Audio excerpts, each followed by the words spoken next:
Why get bothered? The importance of effective brand management. Why bother with defining, designing, maintaining, and evolving a good brand presence? It is a hard job. It requires time, resources, and smart people.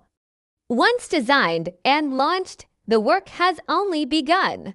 The brand must be policed, yet allowed to evolve. It's a lot of work, so why bother?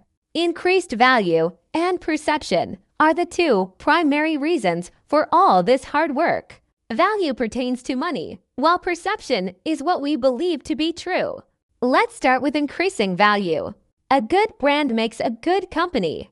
In an overcrowded and saturated marketplace, a good brand stands out, while a weak one is dismissed. Let's understand the Morton salt, for instance. The next time you buy salt, ask yourself, why am I buying Morton salt?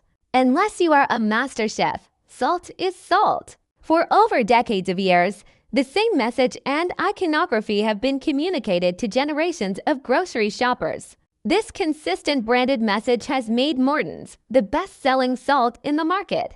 Now, compare your local grocery store brand coffee with Starbucks. You can make coffee at home, and it's acceptable.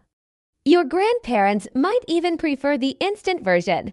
Each cup costs about 8 cents to make. At Starbucks, a cup of coffee costs a little more than $2. Why am I willing to spend over 4,000% more on Starbucks coffee?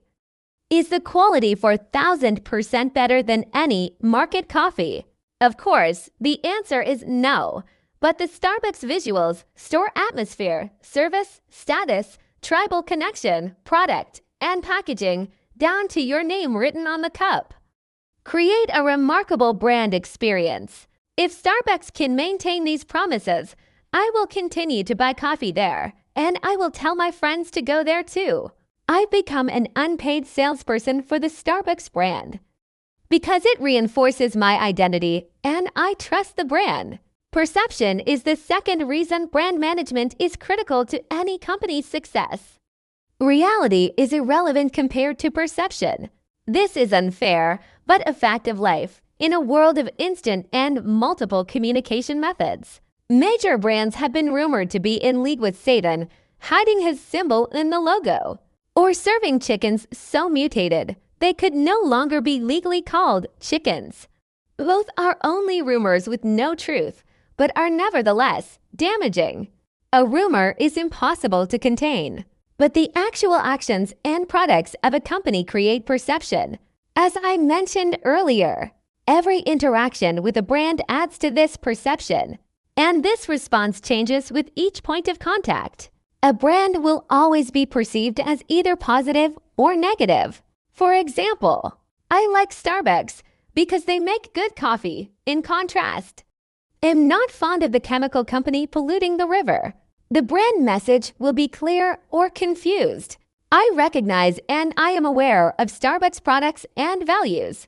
It has a clear and consistent message and visual language. Or it will be friendly or hostile. Starbucks does nice things. The employees seem happy and they remember my name. No brand will ever be perceived neutrally. We constantly question our world and make decisions about what we purchase, whom we befriend, and what we believe. A product or company cannot survive without an intelligent brand strategy and ongoing management. That's where we as brand designers enter the process.